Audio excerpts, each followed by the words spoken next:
Good evening, સાંજની સલામ. Hallelujah. ખરેખર આનંદની વાત છે. આ માસના અંતમાં પણ આપણે તેમની સમક્ષ નમી શક્યા છે. દિવસના અંત ભાગમાં આપણે વધી રહ્યા છે, ત્યારે પણ આપણા પ્રભુ આપણી સાથે છે. હાલેલુયા. પ્રભુની સ્તુતિ કરીએ, પ્રભુની આરાધના કરીએ. મિત્રો, દેવે જે પ્રભુએ, જે પરમેશ્વરે આ માસના પહેલા દિવસથી લઈને આજ સુધી આપણને સંભાળ્યા છે, આપણને સહાય કરી છે, આપણને મદદ કરી છે, એ જ ઈશ્વર, એ જ પ્રભુ આગળ પણ આપણને સહાય કરશે, મદદ કરશે અને નવા માસમાં પણ તેમની ઈચ્છા પ્રમાણે દોરી જશે. હાલેલુયા. Praise the lord.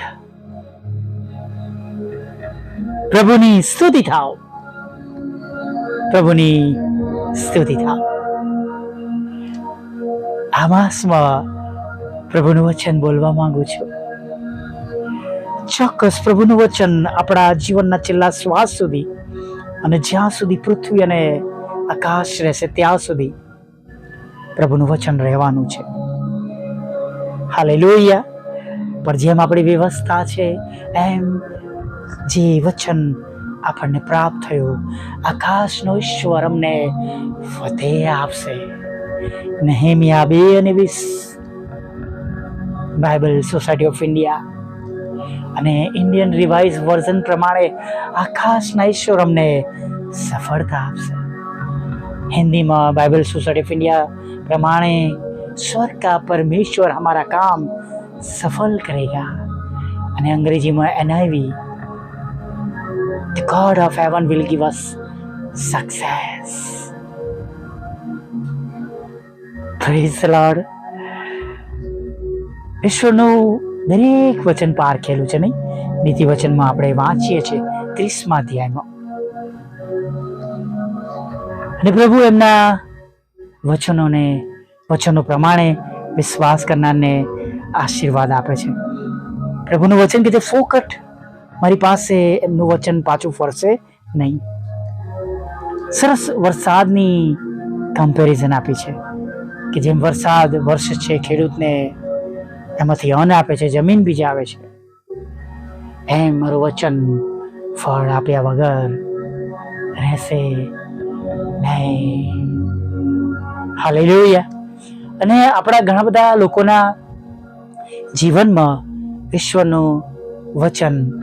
ઈશ્વરના વચને કામ કર્યું છે. ઈશ્વરનું વચન સફળ થયું છે. હાલેલુયા. Praise the lord. ઘણા બધા ઘરોમાં સાક્ષી છે, ઘણા બધા ઘરોમાં પ્રભુએ એ ઘરોમાં પ્રાર્થનાનો જવાબ આપ્યો છે. હાલેલુયા. હા, નથી કઈ સંભળાયું તો પણ ગભરાશો નહીં, કેમ કે હજી દાડો પૂરો થયો નથી. Praise the lord. હાલેલુયા. જુઓ, તમે અને હું તેમની દ્રષ્ટિમાં ઘણી ચકલીઓ કરતા મૂલ્યવાન છે. Praise the lord. Hallelujah. BA નહીં, ગભરાઈએ નહીં. પ્રભુ છે, અને પ્રભુ છે એટલે બધું સારું સરખું થયા વગર રહેવાનું નથી. હાલેલુયા. Praise the lord. પ્રભુ છે માટે બધું સારું થયા વગર રહેવાનું નથી. Praise the lord. હિંમત રાખીએ. જેમ આજ સુધી વિશ્વાસ કર્યો છે એમ આવનાર કલાકોમાં અને જ્યારે આપણે નવા માસ તરફ આગળ વધી રહ્યા છે અને આ માસને પૂરો કરવા માટે આપણે આગળ વધી રહ્યા છે, ત્યારે પણ વિશ્વાસુ બનીને વિશ્વાસ સાથે તેમની પાછળ વિશ્વાસથી ચાલીએ. હાલેલુયા. વિશ્વાસુ બનીને વિશ્વાસથી વિશ્વાસ સાથે આપણે તેમની પાછળ ચાલીએ. આપણે તેમની કૃપાની નાવડીમાં છે. બીવાની જરૂર નથી, ગભરાવાની જરૂર નથી. આ દેવનું વચન કહે છે, જગતમાં તમને સંકટ છે પણ હિંમત રાખો, કેમ કે મેં જગતને જીત્યું છે. Hallelujah. Praise the lord. Do not worry for anything. કોઈ પણ બાબતને માટે ચિંતા ના કરીએ. કોઈ પણ બાબતને માટે ચિંતા ના કરીએ.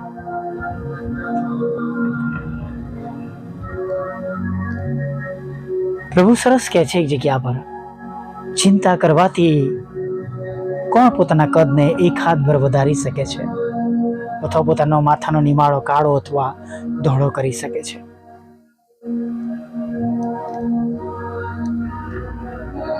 બીએ નહીં, ગભરાઈએ નહીં. તેઓ દરેક સંજોગોમાં, દરેક પરિસ્થિતિમાં મદદ કરી શકે છે. તેઓ સાજાપણું પણ આપી શકે છે. સાજાપણું મેં જોયું છે, મારા જીવનમાં જોયું છે, પપ્પાના જીવનમાં જોયું છે અને ઘણા બધા વિશ્વાસી ભાઈ બહેનોના જીવનમાં જોયું છે. હાલેલુયા. સ્કૂલોમાં, કોલેજોમાં, જોબમાં, આર્થિક પરિસ્થિતિઓમાં, જોખમોમાં પ્રભુ મદદ કરે છે અને મદદ કરી શકે એવા કૃપાળુ પ્રેમાળ ઈશ્વર છે. હાલેલુયા. અને સાચે જ કહું છું, જો વિશ્વાસ કરીશું તો ઈશ્વરનો મહિમા તમે અને હું જોવાના છે. Praise the lord. હાલેલુયા. ગભરાઈએ નહીં, ગભરાઈએ નહીં.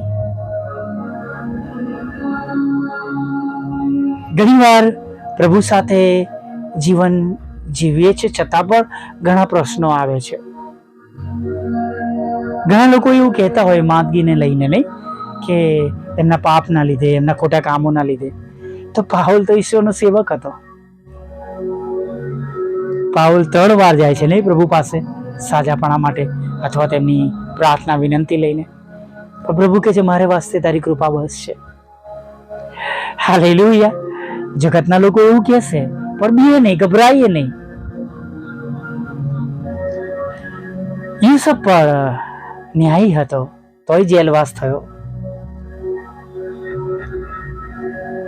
દાનિયેલ તો પ્રાર્થનાવાદી હતો તો પણ એને સિંહોના બિલમાં નાખવામાં આવ્યા. પ્રદીપે ત્યાં પણ તેમનું રક્ષણ કર્યું. હાલેલુયા.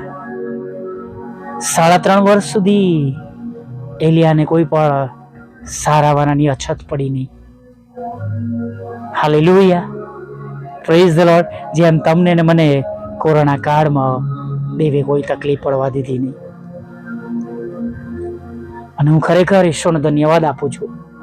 કોરોનાના સમયમાં પ્રભુએ આપણા સર્વનું ભરણ પોષણ કર્યું. હાલેલુયા. Praise the lord. પ્રભુની સ્તુતિ થાવ, પ્રભુની સ્તુતિ થાવ અને પ્રભુની સ્તુતિ થાવ. હાલેલુયા. ગભરાઈએ નહીં, હિંમત રાખીએ. અને હજી ઘણા બધા નવા નવા આશીર્વાદો મારી અને તમારી રાહ જોઈ રહ્યા છે. હાલેલુયા. અને તેમના આશીર્વાદોમાં કોઈ ખેર મિશ્રી નથી. નહેમિયા 2:20 પ્રમાણે આકાશના ઈશ્વર આપણને સફળતા આપશે, ફતેહ કરશે, સફળ કરેગા. The god of heaven will give success. આવો એ વિશ્વાસ સાથે પ્રભુની આગળ નમી જઈએ.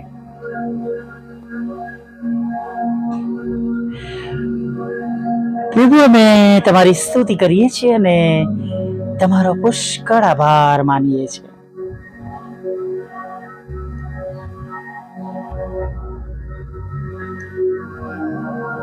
આભાર માનતા તમારા ચરણોમાં નમી જઈએ છીએ અને પ્રભુ તમને થેન્ક યુ કહીએ છીએ. તમે અકલ્પ્ય રીતે, અદ્રશ્ય રીતે અમારી સાથે રહીને અમને મદદ કરી છે કે અમે આ માસને પૂરો કરી શકીએ. અને આ દિવસના અને માસના તમે અમને અંત ભાગમાં લઈને આવ્યા છો. તેના માટે અમે તમારો હૃદયથી આભાર માનીએ છીએ. થેન્ક યુ પ્રભુ. આખો માસ પ્રભુ તમે અમારી સંભાળ રાખી, અમારી કાળજી રાખી, અમને ખોરાક અને વસ્ત્ર અને અન્ન પાણી પૂરા પાડ્યા, અમારી નાની મોટી જરૂરિયાત પૂરી પાડી, અમને ખોરાક વસ્ત્ર અન્ન પાણી આપ્યા. અને પ્રભુ જ્યારે જ્યારે અમે તમને હાક મારી, તમે અમારી પ્રાર્થનાઓ સાંભળી છે, તેના માટે અમે તમારો પુષ્કળ આભાર માનીએ છીએ. પ્રભુ તમારા લોહીમાં ખરીદાયેલા તમારા બાળકો તરીકે તમારી સમક્ષ અમે નમ્યા છે, ત્યારે પ્રાર્થના કરીએ છીએ જેમ અને જે રીતે હમણાં અત્યારે તમારા બાળકોને તમારી સહાય અને મદદની જરૂર છે પ્રભુ, એમ તમે તેઓને સહાય અને મદદ પૂરી પાડો.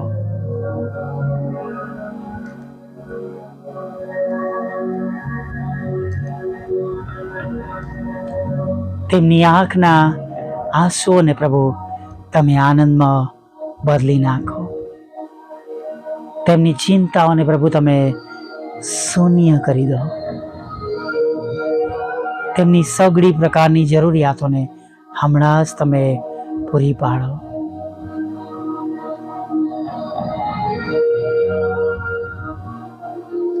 ગેરમાર્ગે દોરાવડાયા છે પ્રભુ, તેમને પાછા લાવો. નાસી પાસ થયા છે, તમે તેમને બેઠા કરો. ખોટા સંબંધોમાં છે ત્યાંથી પાછા લાવો. ખોટી લતોમાં, વ્યસનોમાં છે, તમે તેમને છોડાવો રાજા, એવી અમે પ્રાર્થના કરીએ છીએ. ખરાબ સંબંધોમાં છે પ્રભુ, મદદ કરો. પાપી જીવનમાંથી, પાપમય જીવનમાંથી તેમને બહાર કાઢી લો. નાશના માર્ગ પરથી આનંદ જીવનના માર્ગ પર તમે તેમને પાછા લાવો. વોટ્સઅપ, ફેસબુક, યુટ્યુબની લિંક દ્વારા પ્રભુ, સૂત્રો અને ગીતો દ્વારા તમે તેમના હૃદયની સાથે વાત કરો.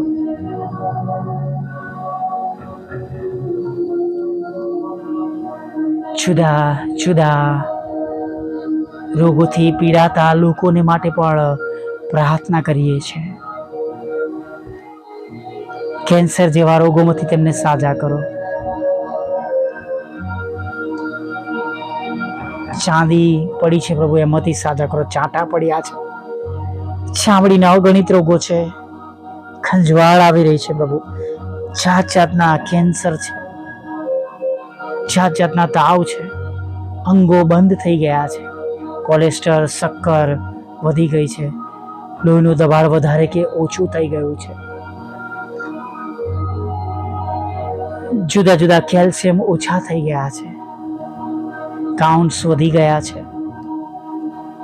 પ્રભુ, ચક્કર આવી રહ્યા છે, ચલાતું નથી, ઉઠાતું નથી, બેસાતું નથી, કમરમાં દુખાવો છે, ઘૂંટણમાં દુખાવો છે, ઘૂંટીઓમાં દુખાવો છે, પાણીમાં દુખાવો છે, જમીન પર પગ મુકાતો નથી, નીચું જોવાતું નથી, હાથ પગ ઊંચા નીચા થતા નથી, કમરનો દુખાવો છે, કરોડરજ્જુમાં ગાદી અને મણકાનો પ્રશ્ન થઈ ગયો છે, લકવા છે, કોમામાં છે પ્રભુ, સાજા કરો. સાઇનસમાંથી, થાઇરોઇડમાંથી, માઇગ્રેનમાંથી, હાઇપર એસિડિટીમાંથી, જઠરના રોગોમાંથી દાંતના રોગોમાંથી, આંખ કાન ગળાના રોગોમાંથી તમે સાજા કરજો પ્રભુ. તૂટેલા ઘરને જોડજો, ડિવોર્સને ખાલી જ કરજો, લગ્નનો આશીર્વાદ આપજો, બાળક ધનનો આશીર્વાદ આપજો, વિદેશ જવાના માર્ગોને પ્રભુ તમે ખુલ્લા કરજો પ્રભુ પિતા. જોબ આપો, બિઝનેસને પ્રભુ તમે આશીર્વાદિત કરો પ્રભુ. લોન આપો, મકાન આપો, નાણાંનો આશીર્વાદ આપો પ્રભુ પિતા. ખોટા તુમ્મતો, કોર્ટ કેસ, એફઆઈઆરને ખાલી જ કરો પ્રભુ પિતા. વિધવા બહેનો, વિધુરો, અનાથોની સાથે રહો. વિકલાંગો, માનસિક રોગીઓ, મન બુદ્ધિના લોકોને પણ પ્રભુ તમે સાજા કરજો, તેમની મુલાકાત લેજો પ્રભુ. તમામ પ્રકારના દુઃખોમાંથી તમારા બાળકોને છોડાવજો પ્રભુ. મિનિસ્ટ્રીને આશીર્વાદિત કરજો, ટીમને આશીર્વાદિત કરજો. સાંભળે છે, બીજાને મોકલે છે, તેઓને બમણા આશીર્વાદથી ભરપૂર કરજો પ્રભુ. જેમ આ માસમાં હું રક્ષણ કરું છું, એમ નવા માસમાં પણ તમે મારી સાથે રહીને રક્ષણ કરજો. હા પ્રભુ, હમણાં સુધીમાં થયેલા પાપોને માફ કરજો, રાત્રિમાં મીઠી નિંદ્રા આપજો, અને આવતીકાલે સવારમાં ફરીવાર તમારું પવિત્ર નામ લેવા માટે તક આપજો. માગતા મારી પ્રાર્થના પ્રભુ ઈસુના નામમાં બાપ સાંભળીને માન્ય કરજો. આમીન, આમીન, આમીન.